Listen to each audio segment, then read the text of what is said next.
मीरा को बारिश के बाद आसमान में बनने वाले इंद्रधनुष बहुत पसंद थे।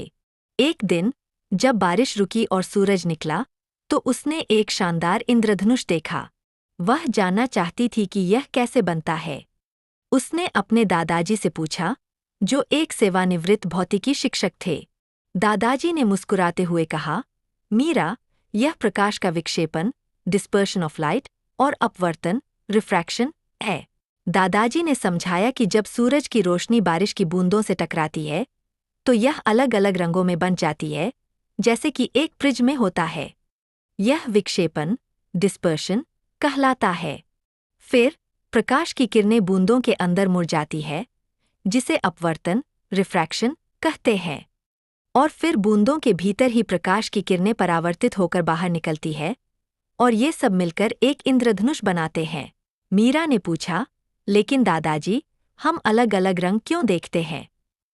दादाजी ने कहा, यह इसलिए है क्योंकि सफ़ेद रोशनी अलग अलग तरंगदैर्ध्य, वेवलेंथ्स, के रंगों से बनी होती है। जब प्रकाश पानी की बूंदों से गुजरता है तो प्रत्येक रंग अलग अलग कोण पर मुड़ता है, जिससे वे अलग हो जाते हैं। अगले दिन मीरा एक संगीत कार्यक्रम में गई। जब ऑर्केस्ट्रा ने बजाना शुरू किया तो उसे अलग अलग वाद्ययंत्रों की आवाज़ें सुनाई दीं। उसने सोचा, यह ध्वनि कैसे काम करती है।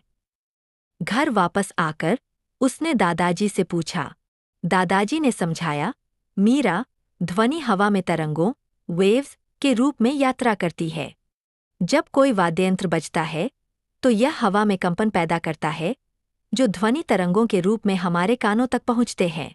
दादाजी ने यह भी समझाया कि ध्वनि की आवृत्ति, फ्रीक्वेंसी, हमें बताती है कि ध्वनि कितनी ऊंची या नीची है।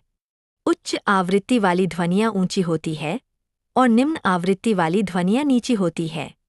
ध्वनि की तीव्रता, एम्पलीट्यूड, हमें बताती है कि ध्वनि कितनी तेज या धीमी है, और कान ध्वनि तरंगों को पकड़ते हैं और उन्हें हमारे मस्तिष्क तक भेजते हैं, जो उन्हें ध्वनि के रूप में व्याख्या करता है।